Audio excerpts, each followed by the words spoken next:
It's shiny fabric time. Before we do this though, I really recommend just erasing all of the outlines of your garments before you start this, especially if you're working with lighter colors. I've kind of talked about this before, but sometimes your graphite will get trapped under your marker if you don't erase them. And with shiny fabric, you're going to be a little bit more careful about where you're placing your marker. So just erase your lines and it'll be beautiful. I like to erase them so you can just barely see it, but you can still just kind of see just a little bit of the outline. With that, really the main thing about shiny fabric is figuring out where your light source is and then just avoiding that area at all costs. So I'm going to pick a light source. I'm going to pick my light to come from over here. And because I have this leg that goes out forward, we're going to have a highlight that goes across the top of this leg, across the hip, and this shin. This leg will be mostly in shadow, maybe a little bit of a highlight or a mid-tone in this calf, but for the most part it's being covered by the other leg, so it will not have much in the way of highlights. So to start, I'm going to grab my super bright chartreuse and I'm going to go in and I'm going to shade in everywhere but the highlight. Leave the highlight white, okay? We want to see that paper come through there. That's how you're going to figure out, or that's how it's going to look like shiny fabric. So we're going to go through. We're going to leave part of the thigh white, and we are going to just do these little whiskers right here, maybe a little bit of highlight up here, and then leave a majority of this hip available for highlight. Between the legs is going to have a shadow because the thigh is going back in on itself, and gonna bring those whiskers out a little bit. Okay, from here we'll go down to the leg. We'll give a little bit of a highlight on the knee. The calf is not going to be in a highlight because it's being covered by the rest of the leg. At the hem of the pants, there is gathering. The pants are being bunched together around the ankles, so you're just gonna shade in the back part and leave room for highlights. On the other side, I'm going to shade in almost the entire leg, really. I'm going to leave a little bit of a highlight at the middle of the calf, just a teeny tiny highlight, not much at all, and then there will be a highlight on the bunching around the leg. Okay, once you're here, you can let it dry for a few seconds, or you can go in and you can add another mid-tone. I usually add a second layer of this lighter shade just around the shadows. With shiny fabric, it's totally okay to have stark contrast between different values. That's totally normal with shiny fabric. If anything, I encourage you to have some kind of distinct line between all of your values. Now we're going to go in with this little green number into our shadows, and kind of, actually, I guess something that I would suggest with all of this is that I would be a little bit more cautious with your placement of color in shiny fabric. If you're kind of wondering how big you want your highlight to be, I would suggest going a little bit bigger, and then you can always kind of color in some of that rather than trying to make it larger afterwards. And the same thing with these really dark shadows. I kind of try to start small and then work my way up to bigger shadows. Shiny fabric is just so weird in that I feel like when you first start doing it, or even like now, I'm always like, this isn't right, this looks awful, until it's done, or until I see somebody else do it. I just feel like when you look at it with your own eyes, it just doesn't always read the same way that other people see it. So if the first one sucks, if you feel like you did a terrible job, you're right on track. You are in the same boat that I was in for so long. So I think it's just kind of a matter of like how you read something when you do it versus how other people read it when they see the completed product, right? Like when I look at this, I think of just the white paper showing through, but you might see it as shiny fabric. And so that's a fun little gig. And I want to find one more darker color for a darker shadow. I think it needs one more value darker. Now we're just gonna go in and hit those darkest shadows once more with a darker green. I grabbed a third green, but you could also use that second green twice. You could do a second layer of that to make it darker if you don't have a third layer. And then we're just going to touch up any areas that we feel need a little bit more attention. This technique is also really good for using on skin tones for croquis.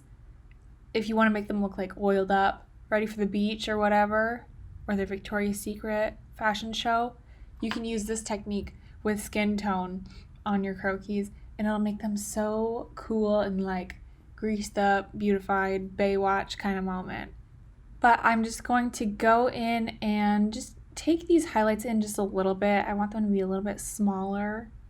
So I'm going to shade that whole area around the highlight, not just that portion of white that you want to be colored in, because if you do that, then you might have a little bit of overlap from the original green, and that'll make a dark line between your highlight and your midtones. If you feel like you covered up an area that you actually wanted to be a highlight, you can go in with acrylic paint, white acrylic, or white gouache, which is what I'm using. Even white gel pen or white marker, if you have those, can work. And you can just go in with those, any of those mediums, and hit those highlights that you want. And then you might have to layer them up if you're using like a really dark color. But for the most part, white gouache does a really good job. That's what I'm using. Does a really good job of creating that highlight and opening that back up. This works especially well if you have like little highlights that you want, like in wrinkles, like at the bottom of the pants, or in those like cat whisker area with at the crotch.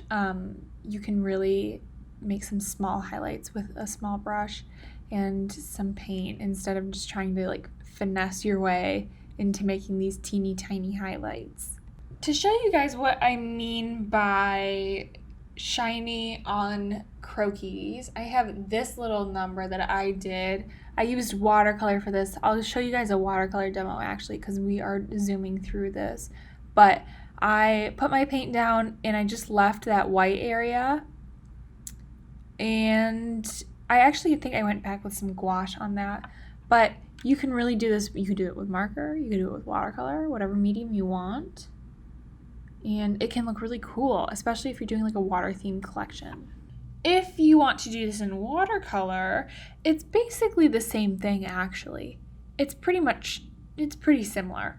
The main difference is that you can build up your color like in layers and in washes, rather than kind of jumping into just going straight marker where there's a lot of saturation and it's really hard to kind of go back.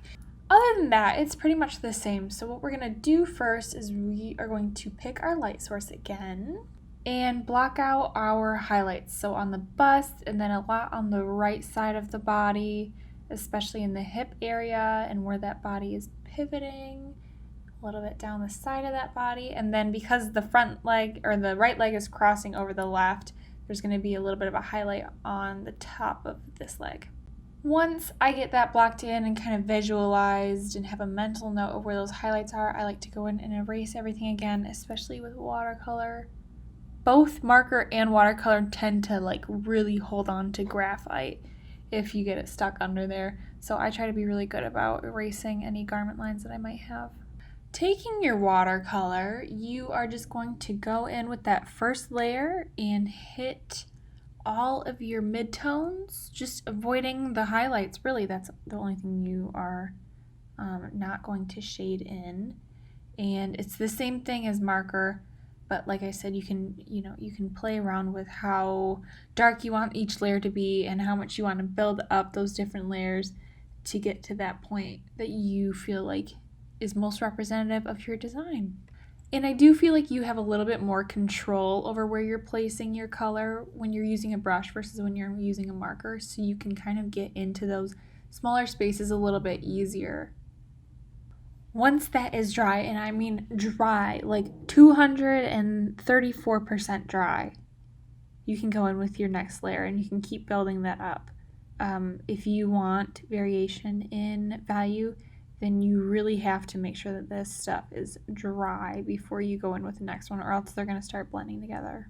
You could really even start out with your shadows, and then as they dry, you could go in a little bit further and work your way towards the highlight and then stop once you feel comfortable with the amount of highlight that you reached. You can do that if you feel more comfortable working with watercolor that way. I personally find that kind of laying in everything but the highlights helps me kind of identify where those are and put a little bit more attention into the shadows. But if you want to work the other way, that's totally cool too. Whatever works for you. As long as you are just avoiding those highlights, it's really, you can build it up in either direction that you want, from darkest to lightest or from lightest to darkest. I let that dry for a few minutes, and now what we're going to do is we're just going to hit these darkest shadows. And I've noticed that you can kind of go back and forth with watercolor a little bit more than you can with marker, which is probably because you can go with lighter transitions and small layers of buildup rather than just, the stark difference between marker and paper.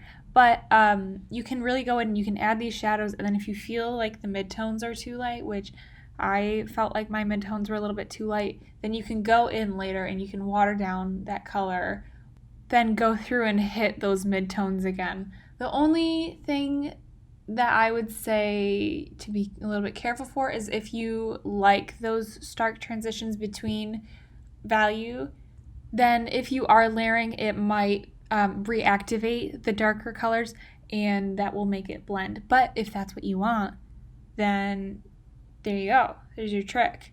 Here's your fun fact of the day. So reactivating watercolor is something that you just need to kind of be wary of, especially if you are kind of in an area that you want to keep pretty much the same. If you are happy with an area and you don't want to mess it up, then just be a little bit careful when you're working on that area or around it. But watercolor does have its advantages in that way, so just, figure out what you like best. And you can also use a little bit of water to soften up those edges. And I think after that, you're done. So go mess around with this, have fun, and I'll see what you come up with.